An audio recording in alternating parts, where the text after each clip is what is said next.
Hey everyone, welcome back to our new series, the Social Season Solution Series.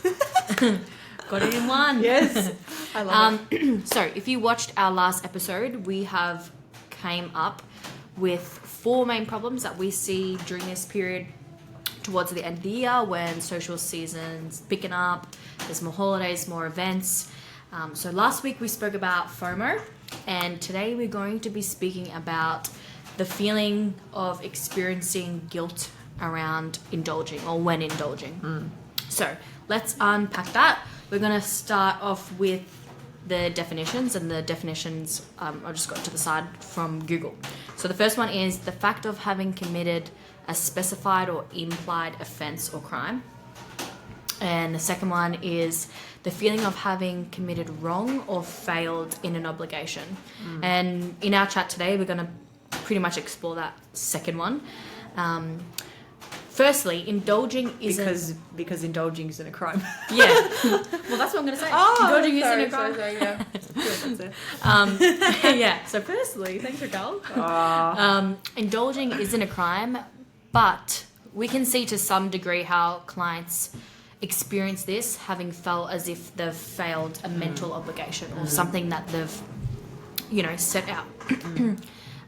So when would someone feel like they have failed a mental obligation? Now we've come up with five scenarios. So scenario 1 is eating off plan, and if you had a meal plan from your coach and you're not following that, guilt, you're feeling guilt. Eating more than they were supposed to follow, guilt again. Eating a meal out because they fear getting fat from eating out, and indulging in food that is deemed as unhealthy, so again, guilt. Eating chocolate, snacks, ice cream, cheese, wine, schnitzel with vegetable oil, again, deemed as unhealthy, guilt. And the last one is eating something you don't normally nutritionally align with, again, guilt.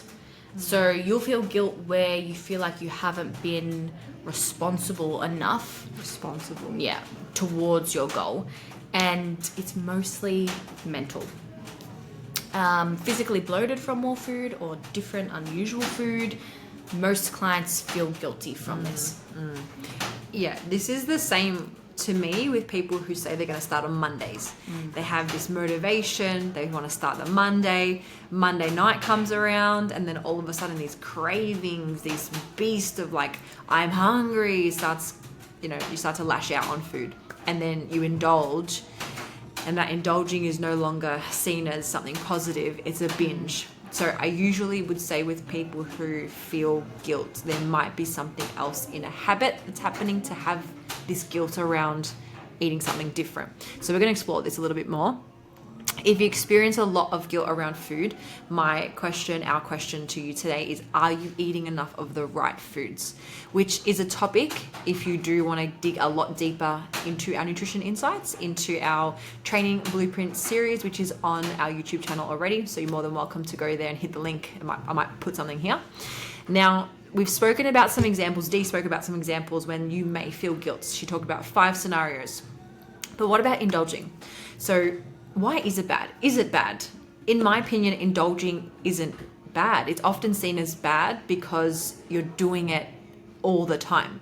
I think indulging is actually healthy in the right scenario, and it's actually part of being human. It's part of social connection. It's part of being at a family event or with your friends, and it's something that a lot of people do to connect with others. But the problem isn't in that experience, that once off every so often event. It's actually in the constant indulging. Like I said, the Monday, the Tuesday, the Wednesday, the Thursday, the Friday, Saturday, Sunday, I got a meal prep, you don't do it, or you do it and then you can't follow it, and it comes Monday and the whole thing happens again.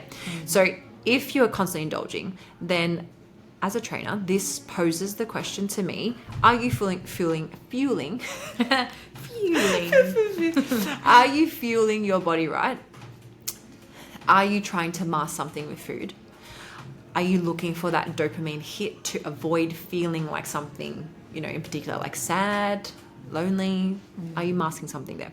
So if you have uncontrollable indulging, some questions we would ask you to journal. So open up your journal, whether it's now, if you're in the car, save this for later.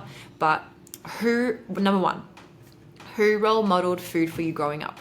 2, what were your family beliefs around food and eating growing up?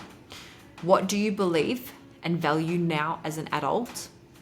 What makes you uncomfortable around food or about food? What makes you excited about food? When do you feel the most hungry in the day? And when do you feel the most satisfied in the day? That question is something you can think about. Maybe, are you not eating at this time? Are you ignoring your hunger cues potentially? Then are you, going out later and binging on food, like the Monday example? Or are you eating too much in the day and fully stuffed, and then are you constantly snacking in the rest of the day? Something to think about. Do you have any knowledge gaps around food, and do you need to invest in a coach who can help you? Number 8, is it your goal or is it somebody else's goal?